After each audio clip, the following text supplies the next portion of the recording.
Hello, scum. Jen Neela here. I'm here to talk about a big event that happened in the Star Wars galaxy this weekend. It was the opening of Star Wars: The Rise of Skywalker. If you didn't know, well, last week I happened to get the door open for my closet and I was able to go out in public. I just, had to have a disguise and everything. But now I'm safe and sound back in the closet, and I just wanted to give some impressions on what I saw. This is going to be a spoiler review, so I'm going to reveal all the things that I liked and disliked about the film. And first off, I just wanted to say I was very aware of the fact that there were leaks with this film, and I essentially went into this viewing having had the whole movie spoiled for me. This was the first time I ever went into a film and I knew most of the important plot details. I was hoping that it wouldn't affect the enjoyment of my film, but I think now in retrospect it caused great harm to my enjoyment, and I want to explain a little bit more about that. First off, I'll give a short summary. So we leave off in a very strange way from how The Last Jedi ended. We don't even know what kind of time gap even happened between those films. Nothing is put in the opening crawl of when this happened, but apparently Palpatine randomly gives a radio transmission out of the blue, so to speak. Everyone realizes, oh, he's returned, but I just can't buy that premise. First off, that just bothered me immediately.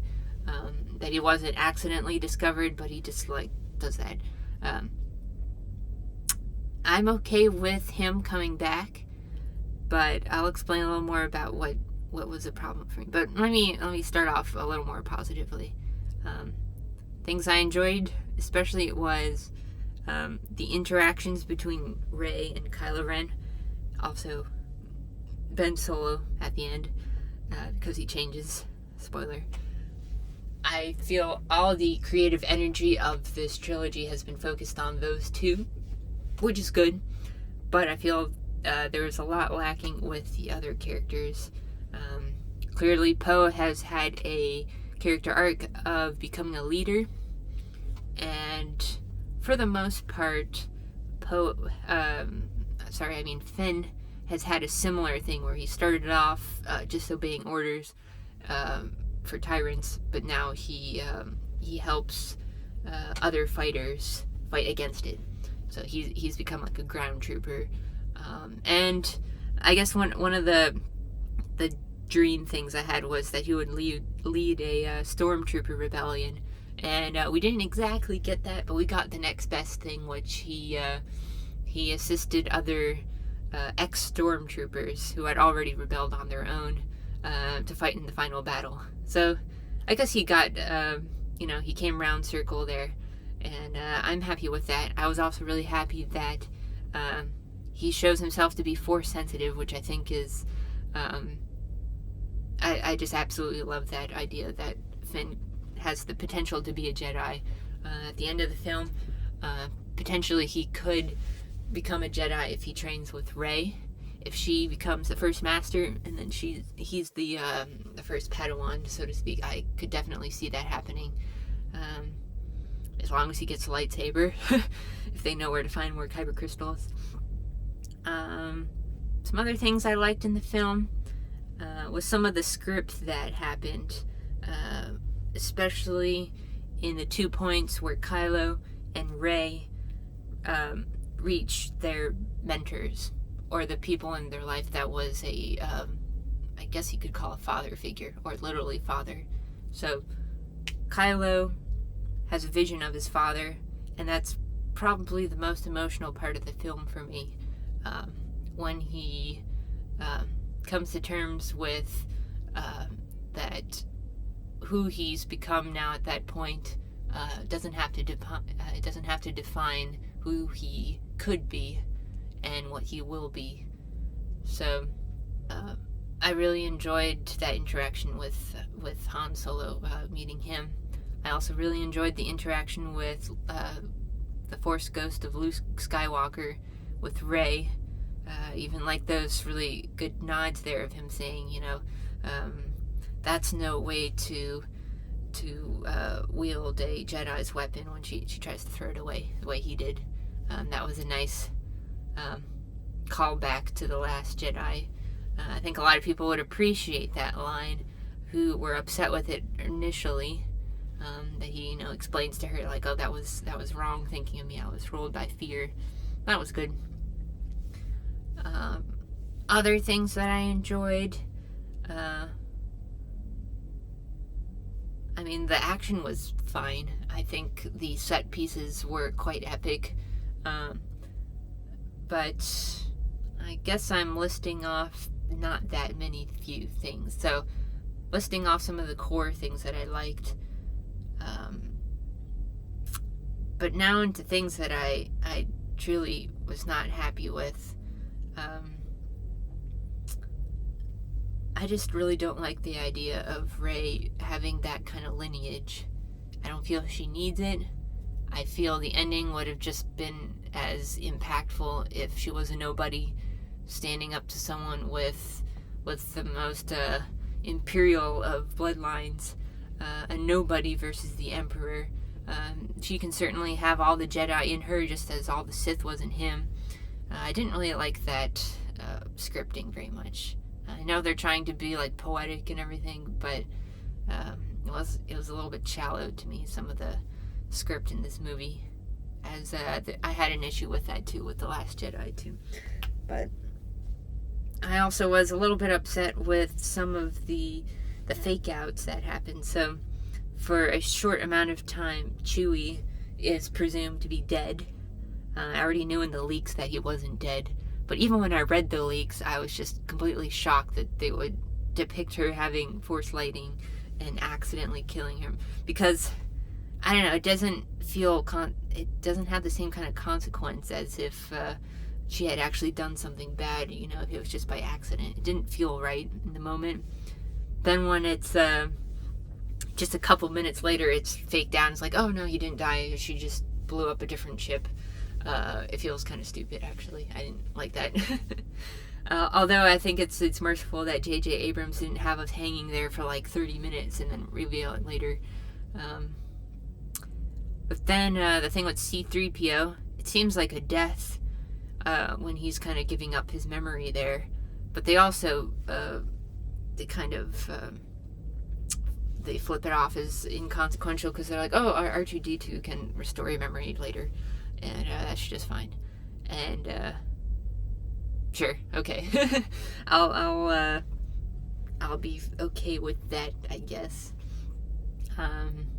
Maybe that's just what J.J. Abrams likes to do, is have these kind of shock moments, and then you realize, it's all okay, But I don't know. It's just the whole setup of like him coming out randomly.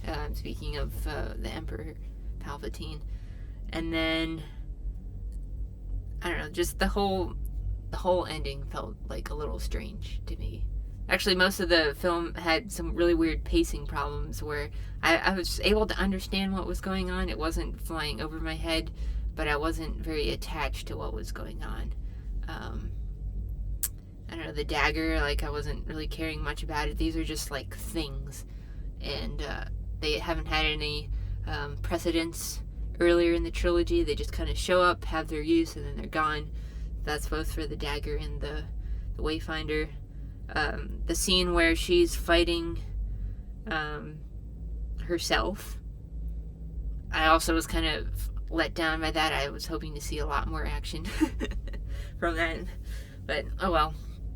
Yeah, and then the ending, I don't know, it just felt kind of strange to me that, well, yeah, they have a happy ending there for the galaxy once more. It's like the Return of the Jedi 2.0. They're all happy and cheering there.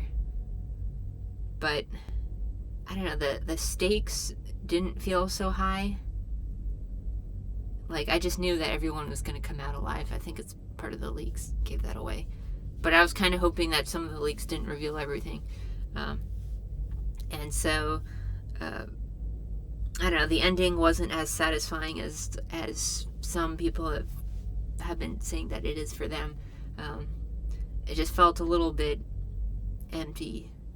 The fact that he wants, like, how can, like, he disappeared in, like, Palpatine, he also disappeared in a cloud of lightning. Like, how do you know he didn't have he's gonna do it 3.0 Empire down the road, because he can just do it over and over again,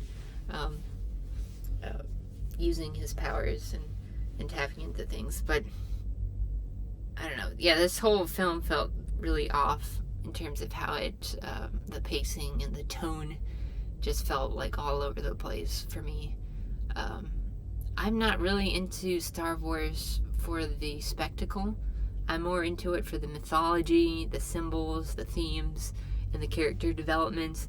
And I felt all of this was pretty meh throughout this film.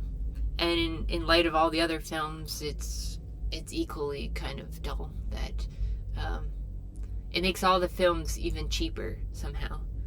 That it could have been differently. And so I would have to say I agree with the critics on this film that it wasn't a horrible film. I wouldn't put it at like 2 out of 5 stars or something, but I'd probably just give it a 3 out of 5 stars. So like a 6 out of 10. In terms of what it could have been emotionally. So there was definitely more that I was disappointed with this film than I enjoyed. But you know what? If you like the film, if it really touched you and what you liked, that's all up to you. More power to you. I don't have any sort of feelings of I need to convince people to side with me on this. Because in the end, film is pretty subjective about what you get out of things and what you're expecting out of things. All I know is just there's other Star Wars out there that impacts me far stronger. Jedi Fallen Order, for example, I would say is one of my favorite Star Wars stories of all time. And I don't think the sequel trilogy has ever hit the kind of points that that story told. And, well, I feel like we just kind of have to move on. And, better times are ahead for Disney, I think, especially with things like The Mandalorian and maybe a sequel to Jedi Fallen Order. I think that's very much in the works right now. Those things I'm always going to be a fan of, and fortunately, this franchise is something you can pick and choose. You don't have to like everything. And I'm happy to say I'm still a Star Wars fan. It's just I can't be a fan of this film, really. For me to be even more of a shocker here, I would actually say I think The Last Jedi was actually a better film than this one. Not that I think people aren't warranted to have their own opinions about that. I'm not sure if The Last Jedi was even rated accurately among critics themselves. That might have been an overrated film. At least at the time I felt it was. I didn't quite agree with critics either that it was like a masterpiece or something. So I think I'm going to call it now, and this has just kind of been ramblings. And actually this wasn't even my first take. I did an earlier take just to collect my thoughts and put them together. So this is the official one I'm going to upload. Share your thoughts in the comments. I want to hear what you guys have to say about this film. I will do another transmission perhaps next weekend, but I'm not sure. I might upload something at a later point. We'll have to see, but I think I want to spend a little bit of time exploring outside this closet here. So I'm kind of happy that I broke free last week. And maybe I'll take a week off or so, just to figure out where I am and where I'm to go next. I mean, I think Disney and Lucasfilm should probably do the same thing. They should take a break, go explore, and they should feed their imaginations and cultivate it, and hopefully in a couple years they'll come up with something really great, and we'll be able to put this sequel trilogy behind and not really have any ill feelings for it in the long run, that it's some sort of traumatic experience, because now this film trilogy has not been traumatic for me whatsoever. It's not devastated anything about how I look about the older films or any other properties. So, well, I think I'll call it there. I just want to remind all of you out there, no matter who you are or where you came from, you are always scum.